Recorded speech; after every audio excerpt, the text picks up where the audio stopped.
Welcome to the Rock Talk Podcast, episode 2 of season 1. I'm here with Asino Army Gaming. Big news before we start. This is going to be my new co-host going forward. Welcome to the podcast. Welcome aboard, Asino. I'm super excited to have you come aboard and help with the mission that I thought I took on with the small community, and with your help, we're going to bridge even a larger gap into the mental health. Appreciate you, man. Dude, it's an honor, man. I appreciate you allowing me. I know this is a big thing for you. I know it is. Yeah, it's my baby, but it's a privilege to have like-minded people join. And so let's run it down, man. I'm going to keep it really scripted and informal since it's just two vets talking. So let's let everybody know about you. Hold on. They said I don't think his mic is working. Can hear him on here. Can they hear me? Hear who?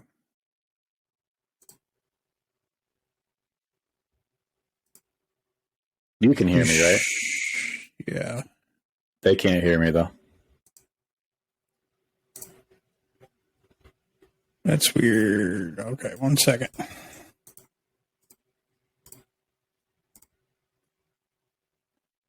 They need closed caption for this. I'm just going to check sound settings real quick. It'll do it sometimes. Let's go. See what I'll do. I'll run the sound through VO3 and turn Spotify back on. And it should pick it up. I'll edit this out, so don't worry about it. No, you're good. You're good. I'm good, man. I'm chill. There. Yeah, there we go. All right, give me a check. Mic check, 1, 2. Go again. Mic check, 1, 2, 1, 2. Can y'all hear now? No audio from Army. Man, I hate when there's updates because it worked just fine the last time.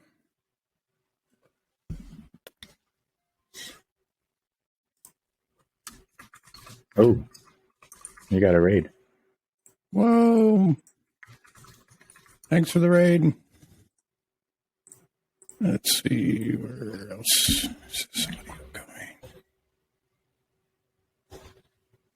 Speaker.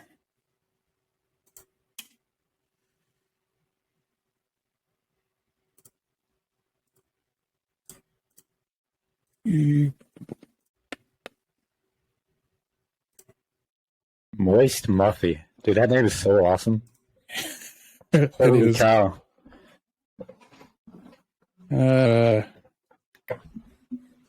Check.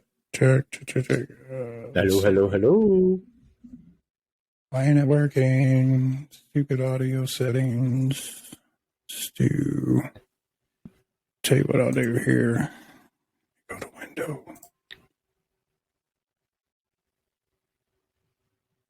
Might be because I have it on instead of display capture. Stu properties. Look at all that. Shit. Oh, I was enjoying it.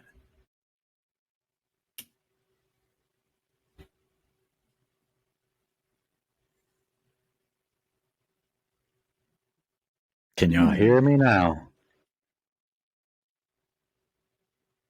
Still no audio? Dang it. Advanced audio properties.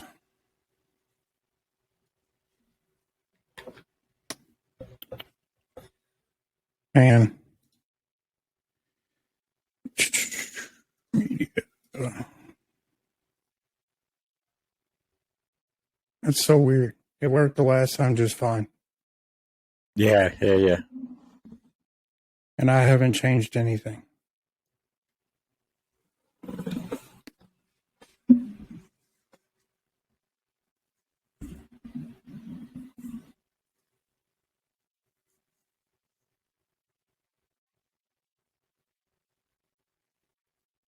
I think that my last stream was Dead by Daylight, since that's what my first.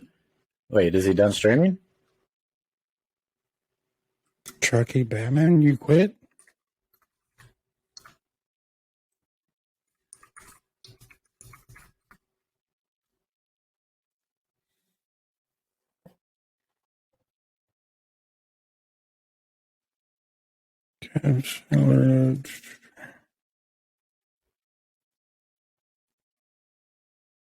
Still should have desktop audio. I don't understand why desktop audio is not working.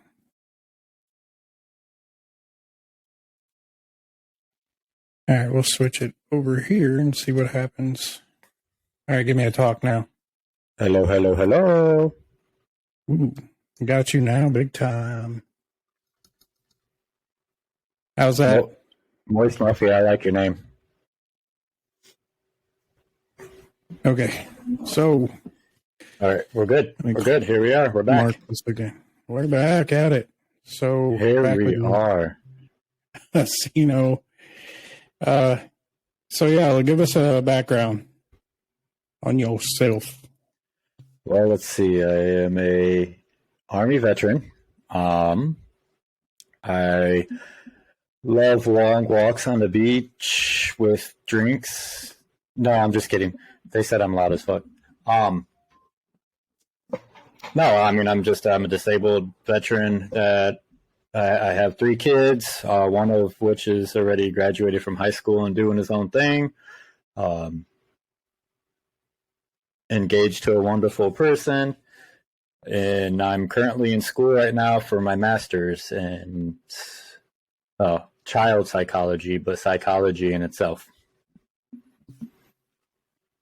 So what made you want to get into psychology? I was going to go to school for mental health counseling itself, which would have been cool because then I would have had, like doctor after my name or in front of my name or PhD.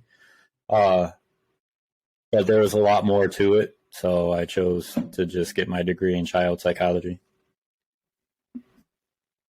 Other than that, I mean, that's pretty much it.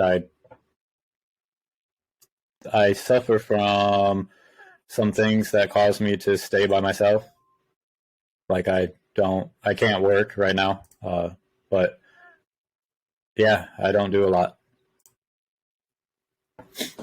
So it's a little bit about me. Yeah. It's good. It's always good to learn. So give us your military background. Engineers lead the way. I was an engineer. I got to blow stuff up and then build stuff up right after. I did some route clearance and everything. And yeah, so I got to experience Afghanistan in its finest. I don't have some like horrifying stories or I'm not the one that's going to go and say, hey, I did this and I did that when I didn't, but I still went overseas and still served my country. And before I got injured and everything, I actually enjoyed it, man. I wanted to make it a career, but injuries told me not today. Not today. Yeah, I totally get that.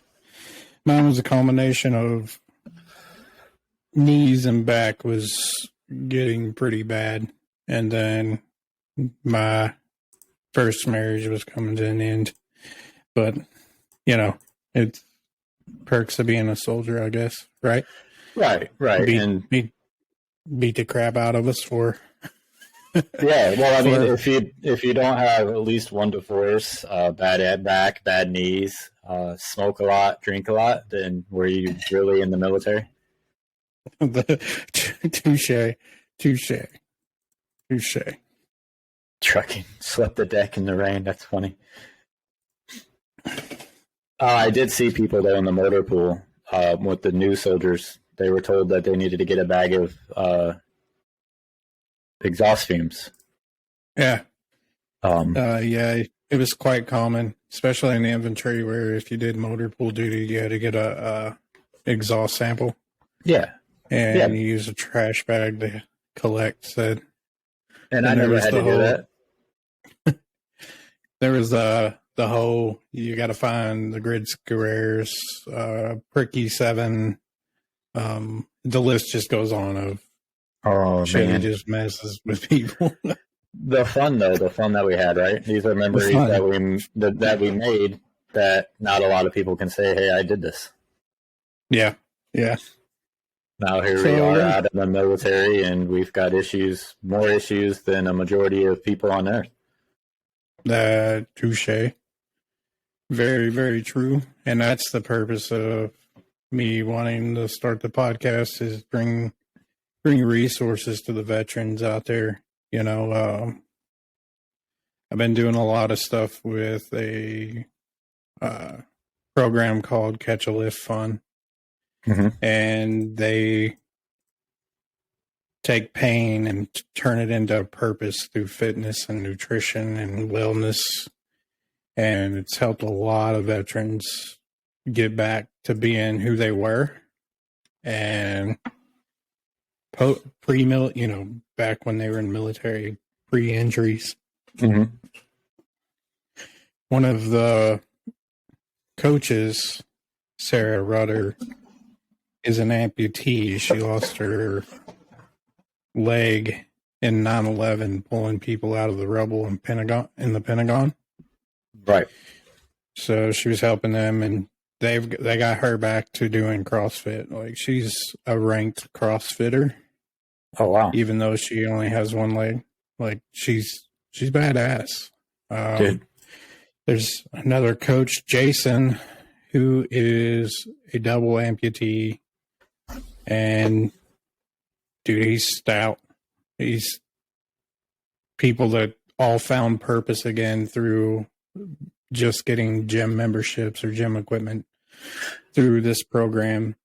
That people, I guarantee you, a lot of people out there didn't know about it. So I started talking about it, and so basically, unlike some that something happens and they let it drag them down, and maybe they don't know about certain resources, or maybe they don't know about certain help, or they just don't have the support. These people pushed forward still. I mean, one's an amputee. Yeah. She's doing things that most amputees really don't do or can't do. So instead of sitting around feeling sorry for themselves, they're doing something with themselves. Oh, for sure. For sure. Right. Mm-hmm. And then you got programs like Wounded Warrior Project's huge, but there's a lot of stuff that Wounded Warrior Project does for disabled or wounded veterans that are service connected that a lot of people may not know about, like the gaming aspect of Wounded Warrior. I bet there's a lot of people who don't think about the whole gaming aspect of Wounded Warrior. Oh, yeah, Kyrie's doing. They sent me to a Michigan basketball game this weekend. So yeah, that's awesome. That is awesome. That's really good stuff. And then what Kyrie's doing with the new program at VGMH and giving veterans PCs, you know what I mean? So. Whoa. Holy cow, I saw that. Yeah. VGMH itself is an amazing aspect, right? But then to top it off, you give people a chance. Hopefully whoever wins it, it's somebody that actually, kind of needs it. But it still is giving somebody a chance to get something that maybe right now they can't afford, or it is more of a luxury to them, right? So not only is VGMH helping veterans with gaming and mental health, they're also trying to give back for those that are putting in. Yeah. And there's other organizations within the whole streaming realm that are doing kind of the same stuff, or at least attempting. Everybody's kind of got their own spin to things. Right. Let's see. Wounded Warrior Project, you got Veterans Gaming League, you got Military and Veterans Gaming Charity, you got Regiment. Yeah, Regiment. military Discord and Twitch veteran teams stack up. You know, they raise money to help give veterans PCs, and they just started their stop program for veteran suicides that you can get directly a hold of somebody. The No Man Left Behind Discord. XP is a good one that I got involved with through Regiment, and it was a competition where you did real life workouts to develop XP to unlock loadouts within a COD tournament. Or nice. I think they were talking about once upon a time doing something with Apex, but I'm not sure. But there's a lot of resources out there that people just overlook or just don't know about. And the purpose is me wanting to bridge that gap. Like, for a guy that's down on his luck and can't afford a gym membership, that's where Catch a Lift Fun can come in and really change somebody's life through coaching a well-documented, a well-thought-out, and a well-planned workout regimen. Will put somebody's mental health back pretty quickly. It gives them a purpose again. The biggest thing about handling your mental health is taking care of your well-being, right? Yep. So if taking care of your well-being, I mean, obviously that's exercise as well. So when you put in the exercise aspect and the gym aspect, then yeah, going to the gym. I mean, that's, you know, we all are different. We all use things like I like to play games, or, you know, me and you talked a while back how I wanted to do a podcast because I enjoy talking more than I do playing on stream or whatnot. So we all find it's a therapy in ourselves. Not everybody needs a therapist, right? Not everybody needs to go see a shrink or needs to be put on medicine. I've been able to handle a lot of my stuff through doing things that I like to do. So when we think about the aspect of taking care of our mental health and our well-being, we have to figure out what's best for us. And a lot of people, we're so worried about focusing on others and helping others that we forget about ourselves. That's very true. Very and that's true. Where I've been for the longest time is I'm so quick to help people. You know, I'll play that mental health advocate for anybody, but I've noticed lately that I stopped taking time for me, and then I got put into a dark place. And at one point in time, I was going to stop everything, stop Discord, stop Twitch. Hell, I was ready to stop school, but where would that have led me? Like, where would I have been? Yeah. And, you know, we've kind of talked about that. We touched on it offline some, and it was, I think the best part is bringing you on and making you a co-host. At least it gives you a platform of you not having to start scratch, and we can knock out this mission together. So I got a battle buddy in the mission, right? And then you're not alone either. So we got it. We're gonna really kick this mission in high gear and hopefully save a lot of lives in the process. Hopefully.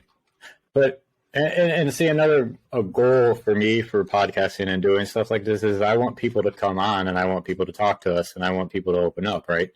Because, I mean, we could sit here and talk on every single episode. We can do whatever. We can offer resources.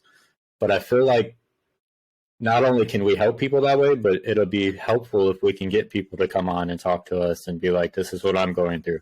Like, I'm not asking people to tell me the most personal stuff, because there's shit that I got that I'm not telling the damn soul. Right. There's stuff that me and you will talk about offline about what I got going on and, you know, some paperwork I got today. But I want people to feel comfortable and be, and really, I know that we're doing this, like, you know, mainly for veterans and everything. But I feel like even if we do a couple episodes here and there where we have non-veteran come in and just be like, hey, I want to get this off my chest, I want to chat. Because I'm not going to school for mental health and psychology just for veterans. Like, it's the human population in general. So, and yeah, you know, I there might be some things I can't help somebody with, but I can promise you I can find you a resource in no time. Yep. And that's the main thing is, like I said, trying to save people's lives. You know what I mean? Right. And the healthcare system out there is not the best for everything, right? You can go to your each and every part of the body, the human body has its own specialist. But finding a good specialist is key and very important. So connecting those mental health resources to the people who need them the most is very, very imperative. Sorry. VA, the wish.com version of healthcare. I had to that it is. And look, okay, we all make jokes, right? We all joke about the VA, and we all have our stories of how the VA either helped us or hasn't helped us. But when it all comes down to it, man, the VA is literally the wish.com version of healthcare. But it is. And they don't like us. No, they have. No, you're good. They have a propaganda. That's what it is. See, and I say propaganda, though I use that loosely because I know what it actually means, but they do. Because I've talked to my physician who's been like, well, this, that, but I have to do it this way and that way, right? Because that's how the VA handles it. The VA wants to help you, but they only want to help you to a certain extent. The more help you need, they don't want to push that out. So what's easier to make it so you don't have to get all that help is to basically, well, you're okay. You're fine. Yeah. Yep. And, they allow you to go outside of the VA, like, what is it? Community care? Community care. Yep. Community care doesn't want to help, but they have to help. That's just like when I had cancer removed. And they, obviously, community care put me to a third party, right, to a surgeon. And I ended up getting the bill. So when you weren't supposed to? Yeah. And it wasn't, well, this isn't a bill, but it tells you how much. Like, it literally said I owed, I'm not going to say how much, thousands of dollars, and I'm looking at it and I'm like, man, how is this even possible? Like, one, I couldn't, it would take me the rest of my life to pay this off. Two, I was told to go here through community care. So it took about a month and a half, maybe 2 months before I finally got community care to take care of it. But in that month and a half, I got 4 or 5 letters, I got phone calls, I got everything. Yeah, that takes us back, man. It's like fucking, they're so quick to want to collect, but so slow to help. Right. All of our appointments are scheduled months out. Like, I have a couple of dentist appointments this month, and then my next appointment for anything isn't until May. Yeah. And it's like, but what if what if what I'm coming to see you for in May gets worse? You just said you can't get me in until May. And I know, I know non-VA healthcare is kind of the same way, but if you do the research and you look at the statistics, the private healthcare is still a lot better than the VA. Oh, it is. It is, most definitely, and it's no fault to the people the frontline workers, the doctors, the nurses, the physician assistants. It's no fault to them. It's the VA itself and the bureaucracy above the doctor's level. Mm-hmm. So the directors of the hospitals and the admin staff and all that stuff and on all the way up is full of it. Exactly, trucking. You not going to the doctors at all is better than the VA. And I'm not saying just because we're veterans that we're entitled to better healthcare, right? I didn't join the military so I could get free food, but I'll tell you what, I love that free food on Veterans Day. Yeah. Yeah. Don't get me wrong. I mean, shit, I enjoy it. I'm not like some of these people out there that every time I go somewhere, everywhere I go, I have to be like, I'm a veteran. Do you have a discount? You know what I'm saying? Half the time I forget. Yeah. But Tezzy, but all I'm saying is for the people like us that deal with the injuries, deal with the mental health, deal with amputees, things like that. Why do we get the worst healthcare? Yeah, it's nuts. I'm not going to be able to keep up with all these shout outs, dude. Go ahead.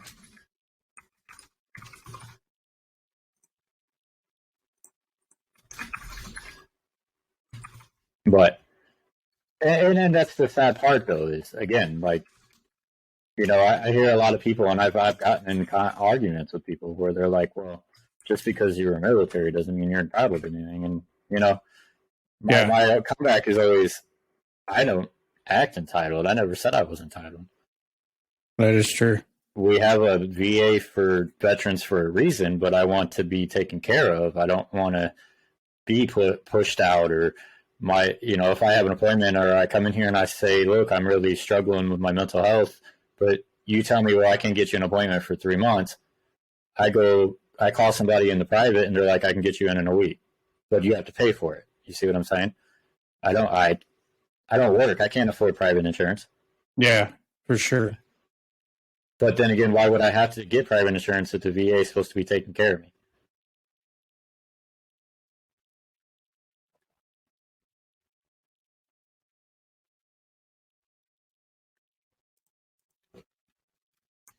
Yeah. I mean, sorry, I jumped off train of thought there, but no, you're doing what you got to do, man. I want this just to be just informal, like just we do what we got to do. You know, I know you're streaming. You just got rated. Handle that, man. That's we're good. Yeah. Hey, and they're gonna be on the episode. They're getting a shout out on the episode right now. Right. Desi, thanks for the follows. Appreciate y'all. Yeah. That's what I want. Like that. The whole point is I want people to feel, what's the word? Appreciate it. I want people to feel comfortable. I want people to enjoy it, right? Yeah. Like, I mean, it's easy to go sit in a stream and watch you play a game. But very easy. We want this to be a podcast, and we want to talk about anything and everything and help people. So, well, that's it. Let's involve everybody. That's right. We're running it to help save lives, to potentially help bridge the gap, or just give you an ear to talk to, a friend. So, all you non-veterans that don't deal with the VA, enjoy that.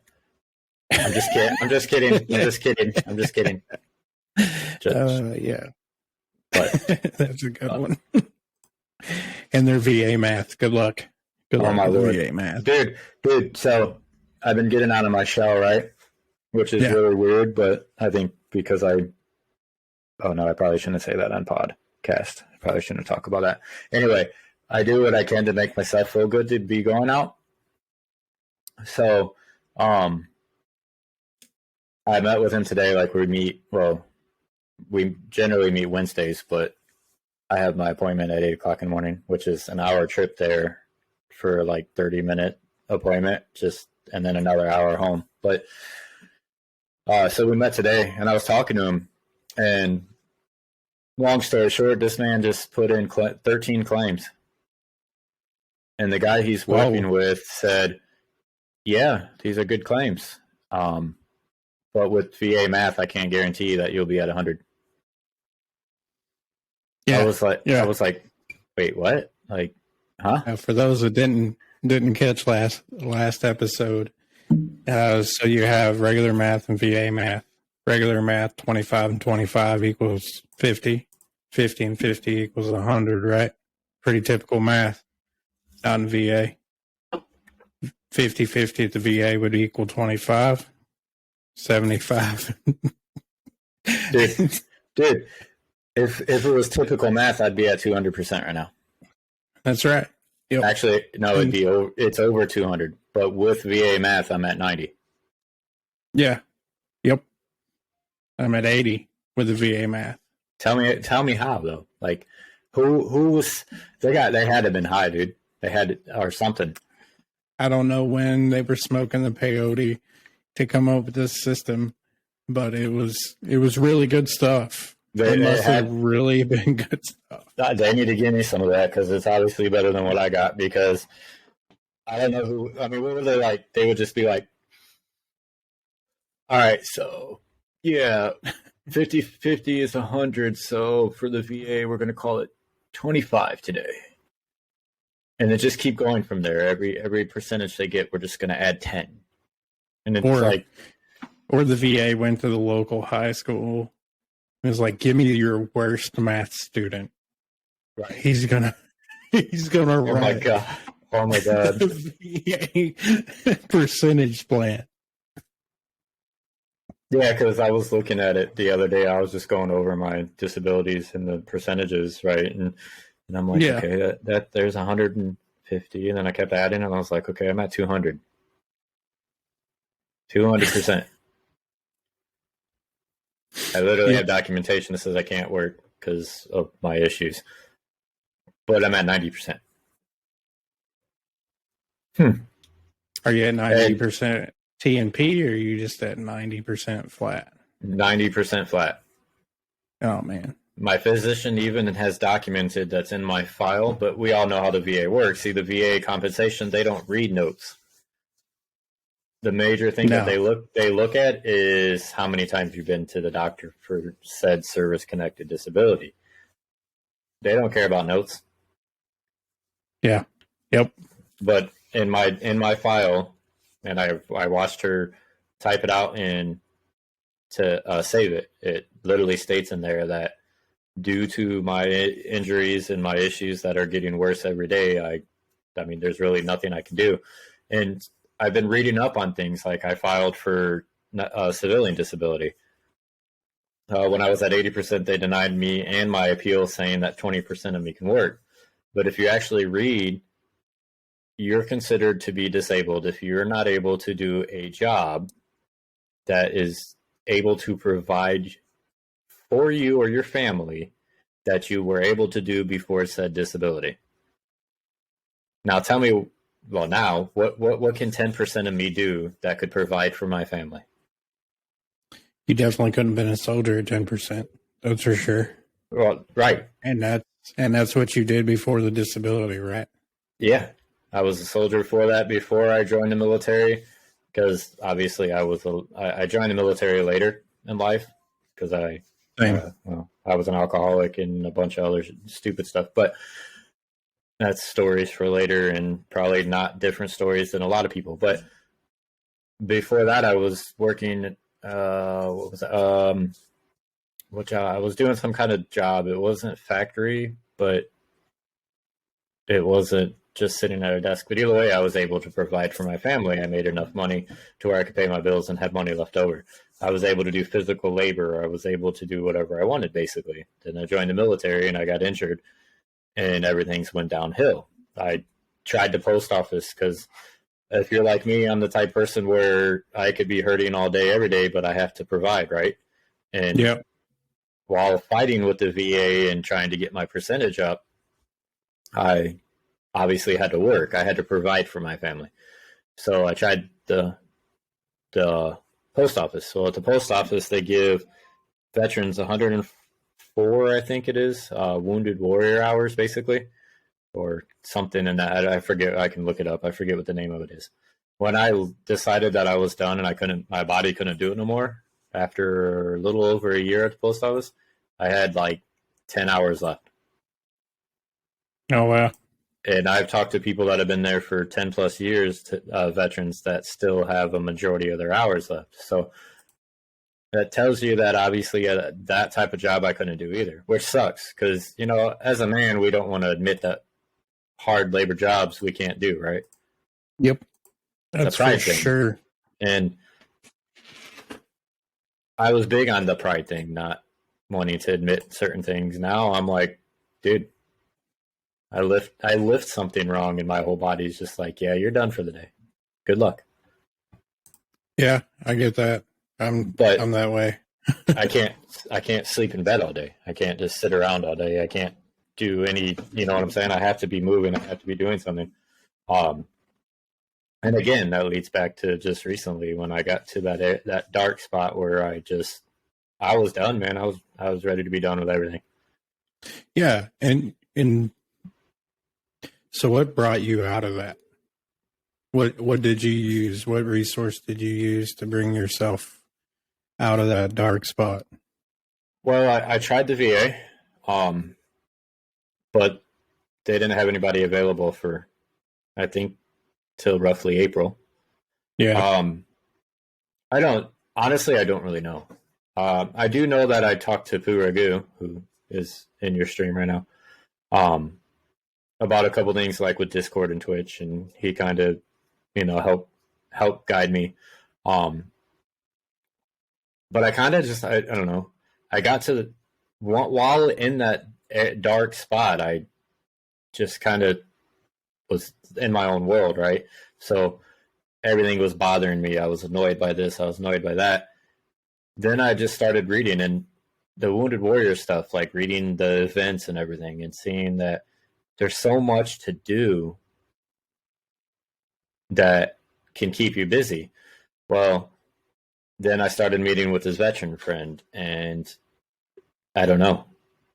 I'm not going to lie. I'm still in my dark spot, and after that paperwork today, it's not really helping much. But now that I've got this to be able to talk with you and to help other people, and to be honest, I think another one was there was somebody on Discord that needed some mental health help, and I was able to talk to them and help them, and I still get a message every now and then again from them thanking me and everything. See, that right there puts joy in my heart because I was able to help somebody. I just helped them. Maybe it wasn't something serious to some people, and maybe it wasn't like full blown, okay, well, I saved them from letting go of themselves and never being around again. But I still helped somebody. I made someone's day. I made someone's week. That's kind of what keeps me going, is because the happiness I get for helping others. Plus, then I have my fiance who is very supportive too. But it's just, you surround yourself with good people, and it's easier to take yourself out of a dark spot. Right. But you have to find the good people. You can't just sit in that. Right. Have to weed through a bunch to get to the good people. Right. Well, it's like in sales, right? You could take 90, you could try 100 times, and as long as you get at least one yes, then you feel happy. Yeah. You got 99 no's, but you got that one. And yeah, for sure. That could change your whole sales pitch from there. So, and I don't want to really, mental health obviously isn't the same as sales, but finding good people and people that are able to support you, not financially, but mentally, and to be there, be an ear, be a shoulder. That is better than getting that one yes in a sales pitch. It is. And the next best thing, best thing to me is finding a purpose. It is having a purpose, finding that purpose that'll drive you and keep you out of that dark spot that you love, doing something you love. Well, right. However, sometimes we need to get in a dark spot in order to find a light. That is true. Just don't get so far deep into the dark spot that things like suicide or not feeling like you even belong, things like that. Once you start getting there, you really need to step out and seek help. And a lot of people don't want to admit that they need to see somebody, right? They don't want to say, well, I'm talking to a shrink or I'm talking to a therapist.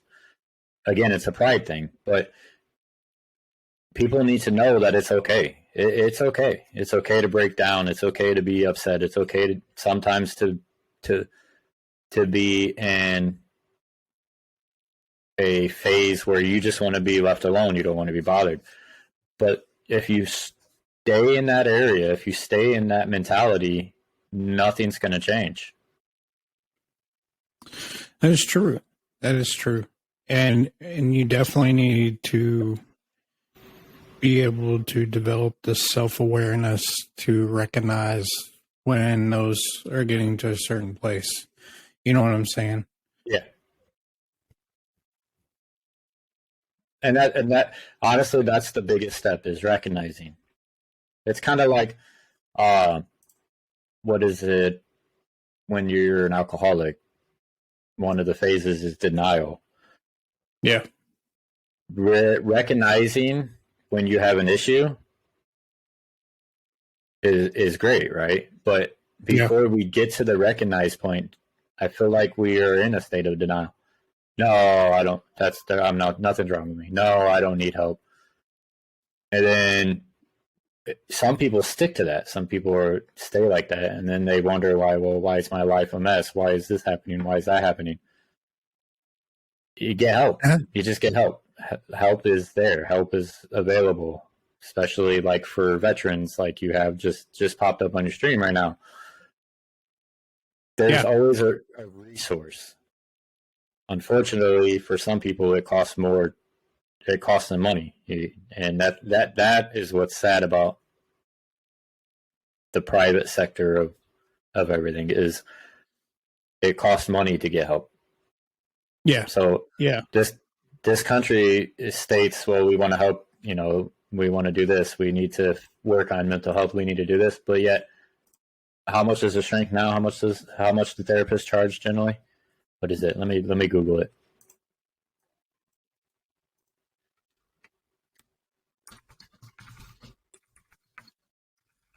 I'm going to do a psychologist. How much does a psychologist charge? So in Michigan, it's not bad. In Michigan, it's $90 or below. But in a few other states, I'm looking at $120 an hour. Right. Like, sheesh.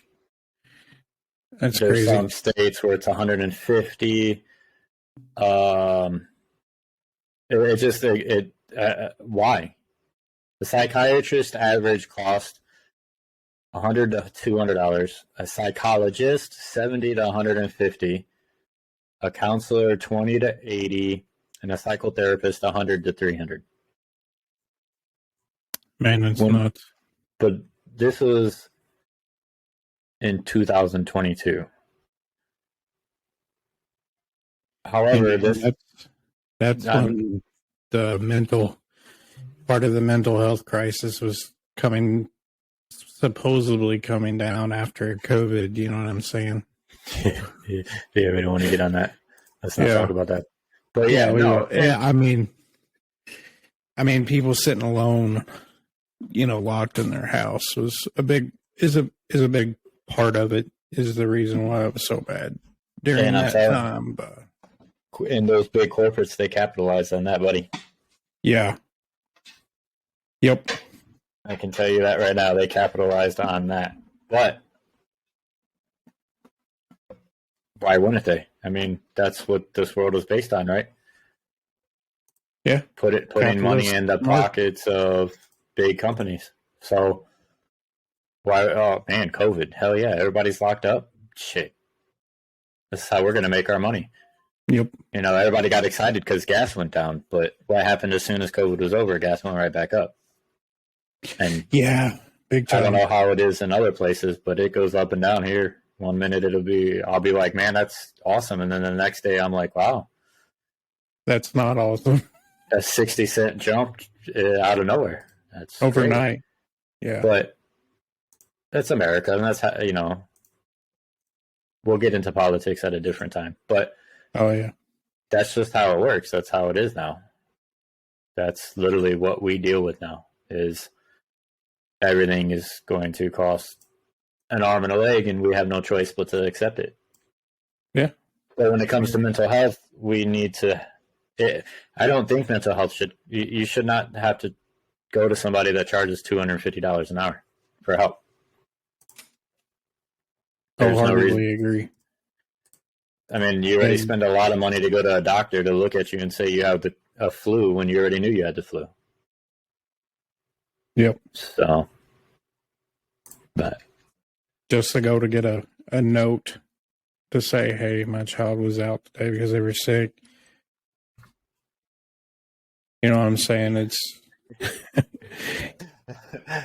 and then they ask 25,000 questions. What were you sick with? Yeah. How'd you get sick? Why were you sick? And it's like, wait, what? If I tell you my child's sick, I don't need you to 25 question me. It's not even 21 no more. It's 25 now. We got to up that too since everything else is raising. Yep. Nothing's streamlined anymore. But yeah.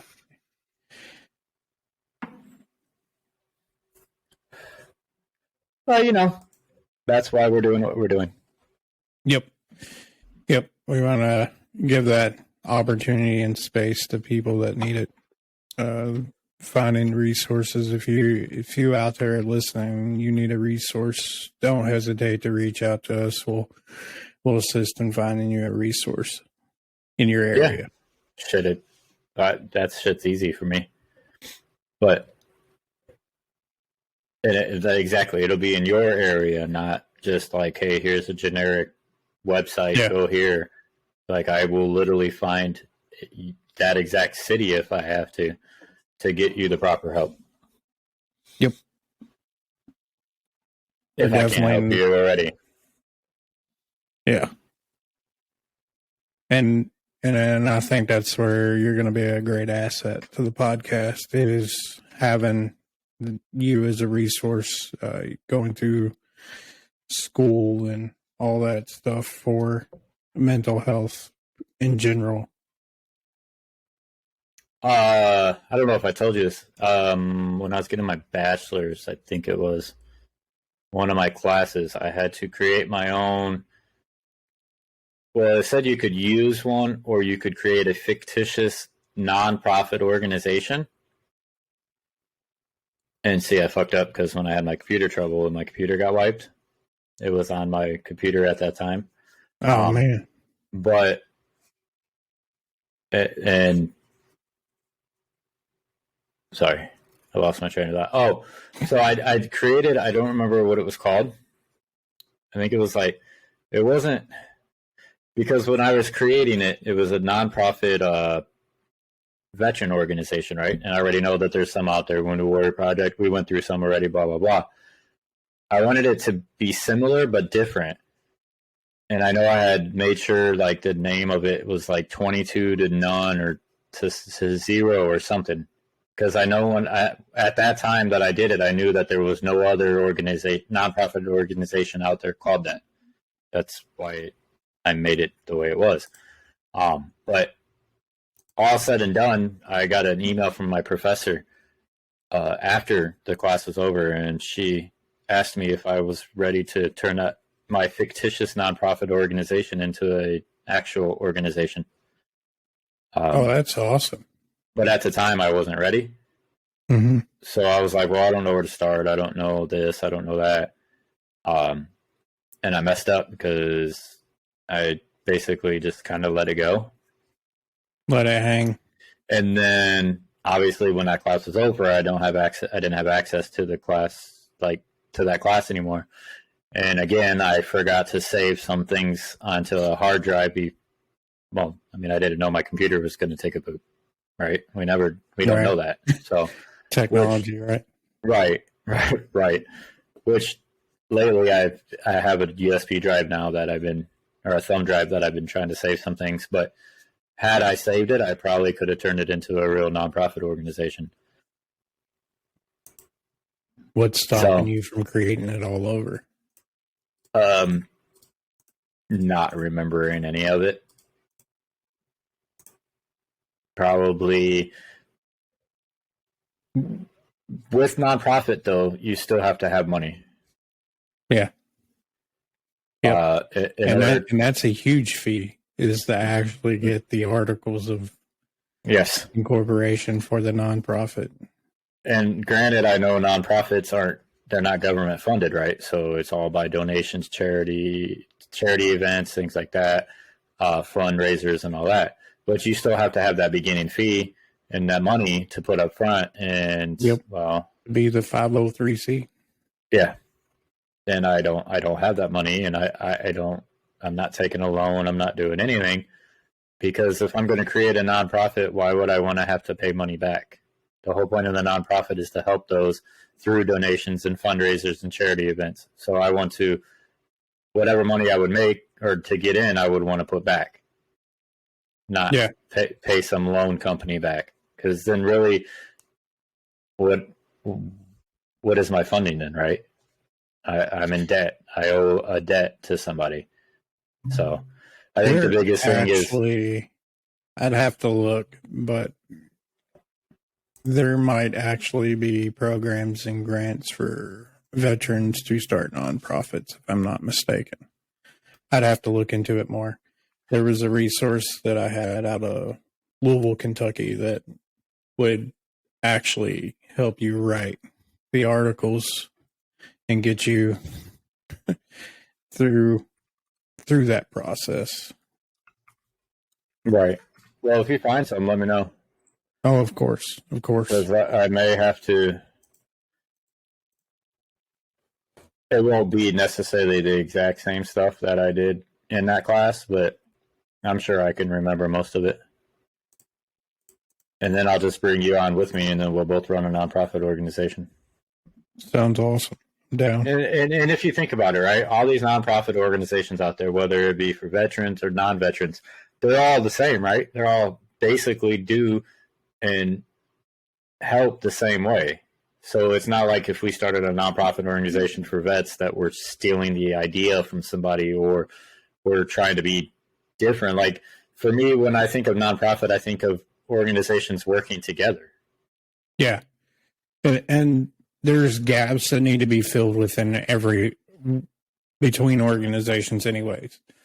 So there might be, Wounded Warrior Project might be able to help certain group of veterans. Obviously, it's in the name, Wounded Warrior Project. Right. They help service-connected veterans through their organization. But right. Where's the organization that helps veterans that are just down on their luck, that's not yet service connected or can't get service connected, that still need the help, right? So there's a gap that needs to be filled there. I can tell you where they are. They're called lawyers, and they want your money. Yeah. Yep. And it's crazy because I got to where I am with my VA compensation and everything because by myself, like I did it all myself. There's been a couple points where I'm like, man, I'm just going to hire somebody. I did have a VSO rep. He wasn't, he's not my VSO rep no more.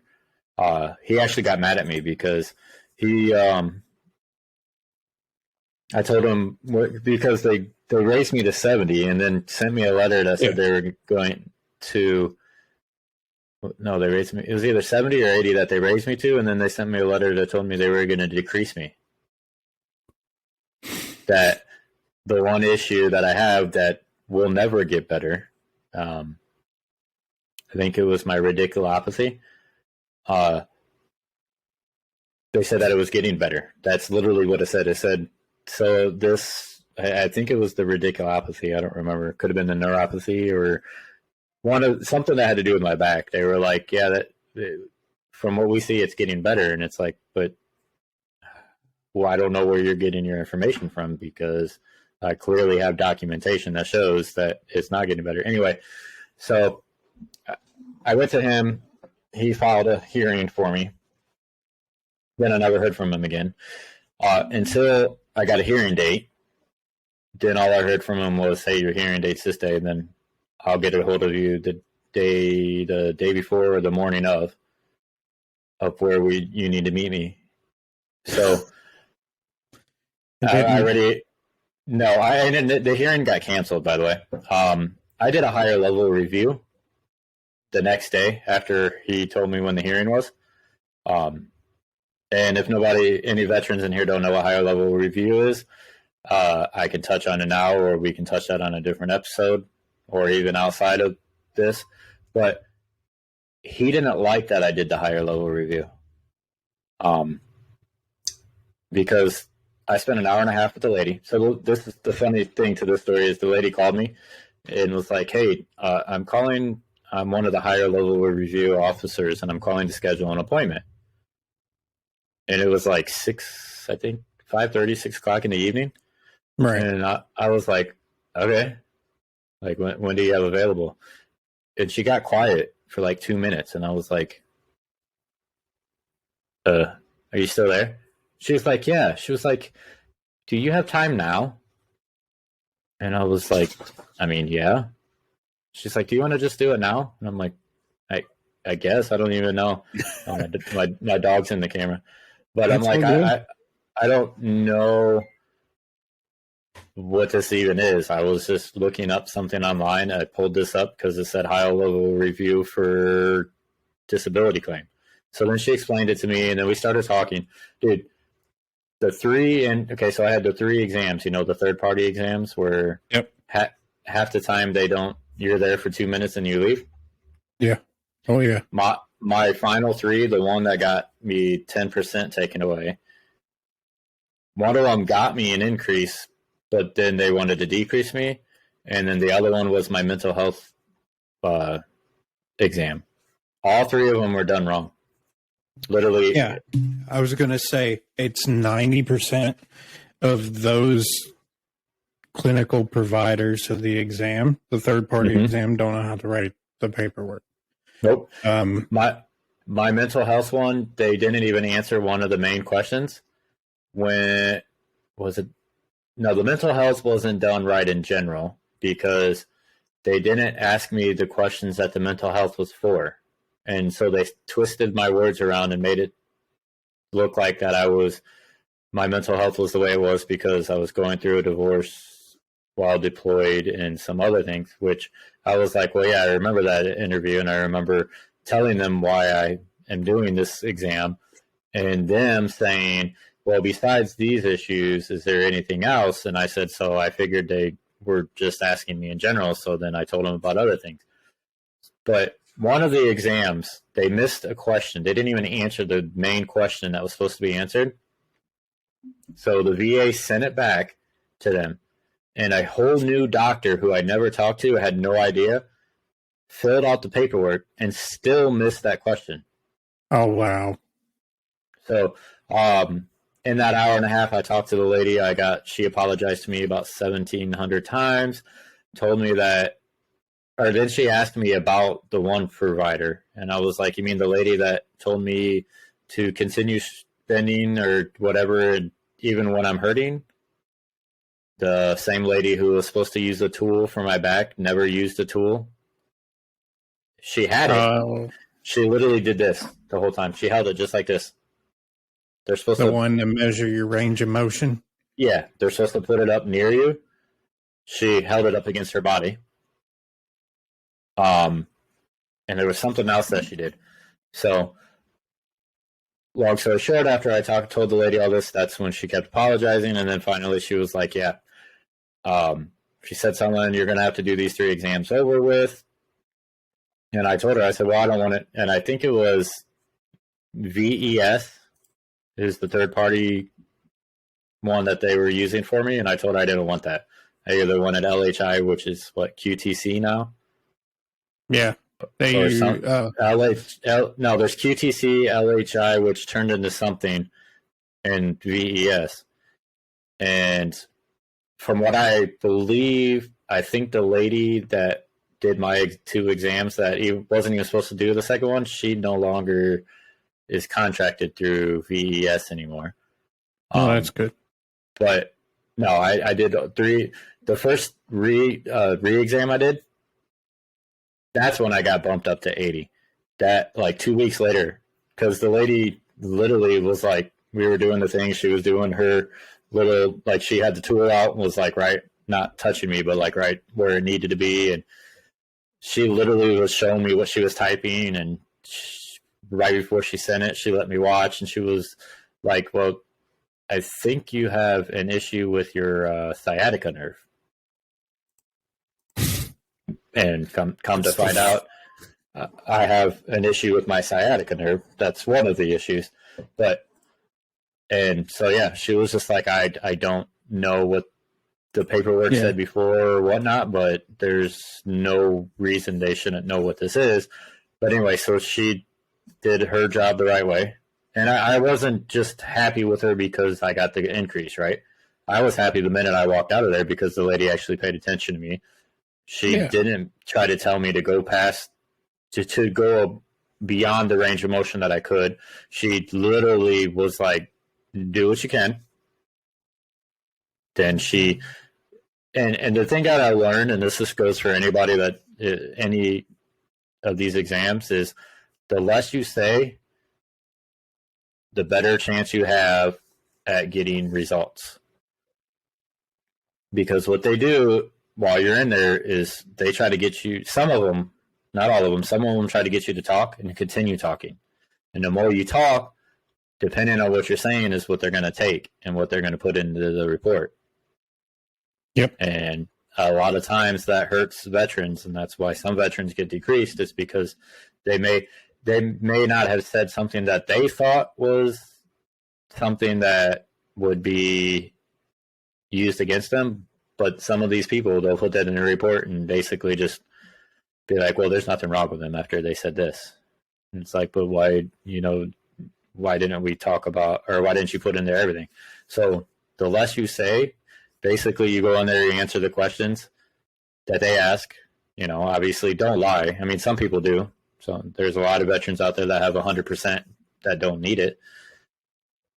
I never lied. See, that's the problem. I have never stretched the truth. I've never done anything. Everything in my exams that I talked about is what I suffer from, is what I deal with. It's what I go through daily. But when I worked at the post office, there was a veteran there. He was in for 4 years, never once deployed, never once did anything. Like, he didn't do anything. And he's 100% P&T. At the post office. And he's working at the post office with no issues, dude. And I'm not saying nobody's got mental issues, right? Or that they have issues that we can't see. Right. This man had no issues. He bragged about it. So I called him out and I was like, you don't have 100%. I promise you. And so he brought me the paperwork the next day and it literally said 100% P&T. Oh, wow. And I'm like, where did you go? Right. There's people out there that absolutely need it and can't get it 20%. And you got people out there who just know how to game the system that can get 100. Oh, and it's the same way with civilian disability too. You got people out there that are collecting that disability that can do more work than a lot of people, but yet they cheated the system. But with the VA, and this is what the guy said, his exact words were, you have to know exactly what to say that they want to hear.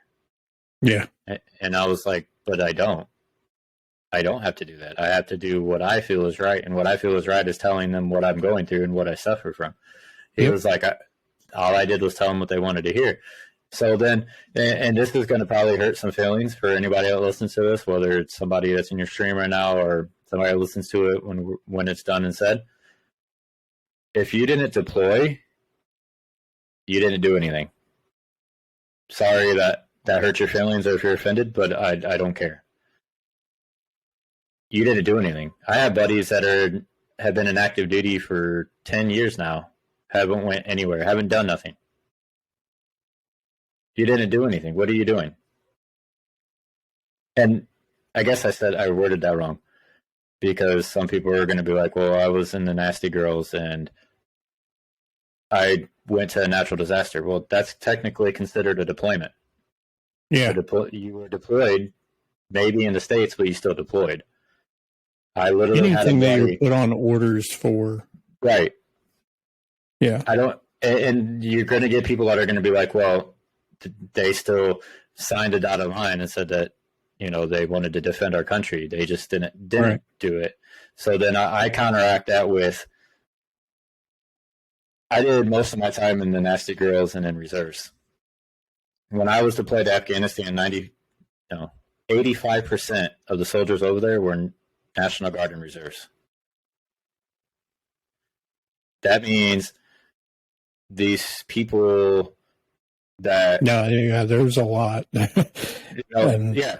Well, I was even like when I first, because we had to stop in Kuwait before we went to Afghanistan, and I had a buddy that I was in basic and AIT with that was getting ready to leave.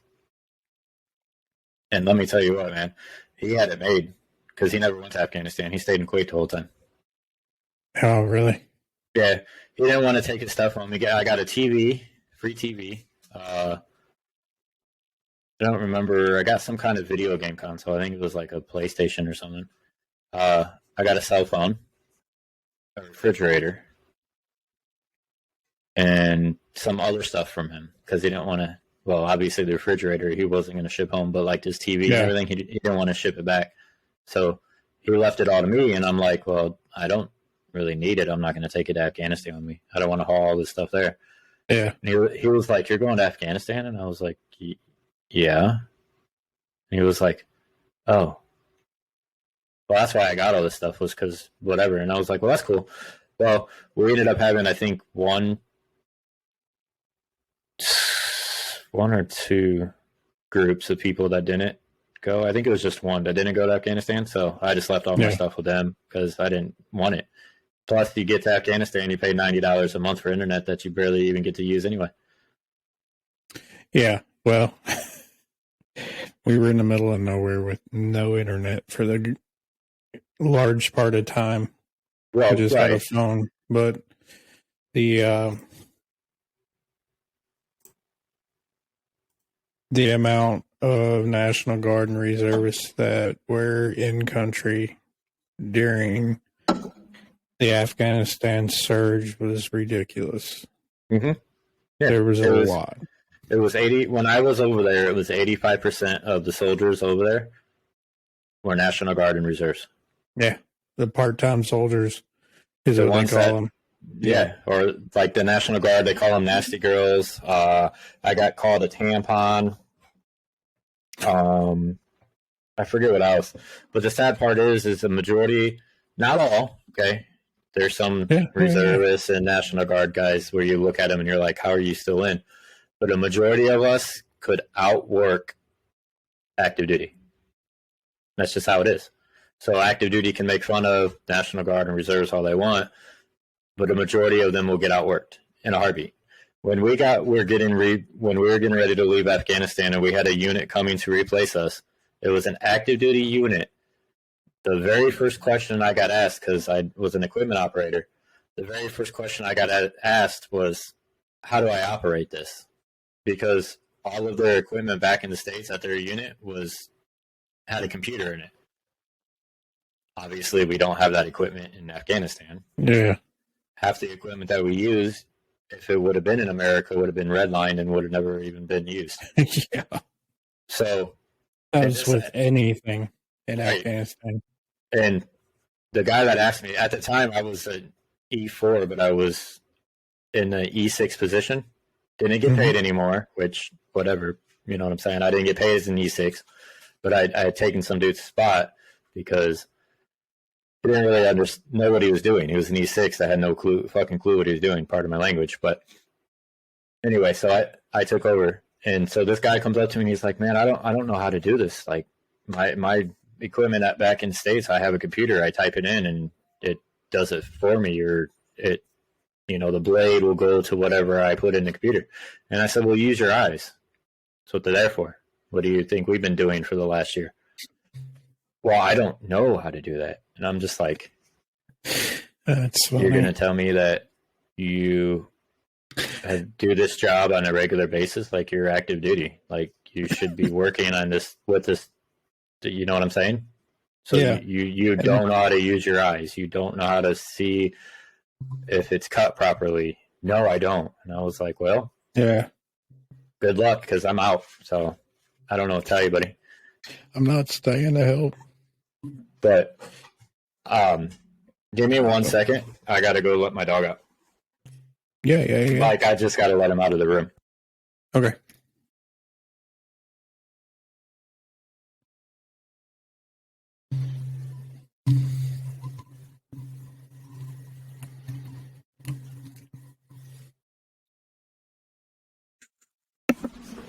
Okay, I'm back.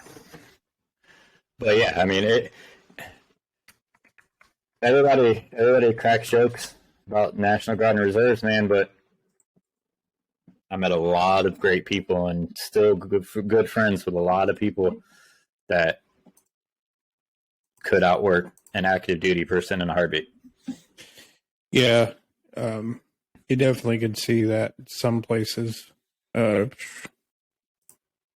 But then you have the active duty units like the one I was in, that all the commanding officers were Rangers, and you weren't slacking none. You know what I'm saying? Like, there was no room for it. I can see that. Did your stream start over, man? Shouldn't have. Because this says 25 seconds. It probably crashed. It said 0 viewers. Oh, well, it's a good time to end it. Yeah, I don't know what's happening. But yeah, we don't want to do it all in one. Yeah. I can raid out. You got somebody to raid? Your stream's not even on. Really? It shows me on. Unless, now you're back. I don't know what's happening. Jumped out. Yeah, internet's crapping out for the stream. Because you got to remember, I'm uploading video to Riverside, then I'm uploading video to Twitch at the same time, so it's hard on it. That makes sense. Yeah, buddy. Yeah, you got somebody you have in mind.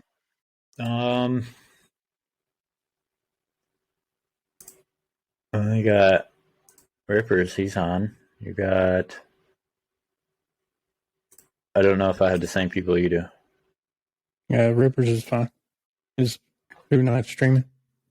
He will be tomorrow.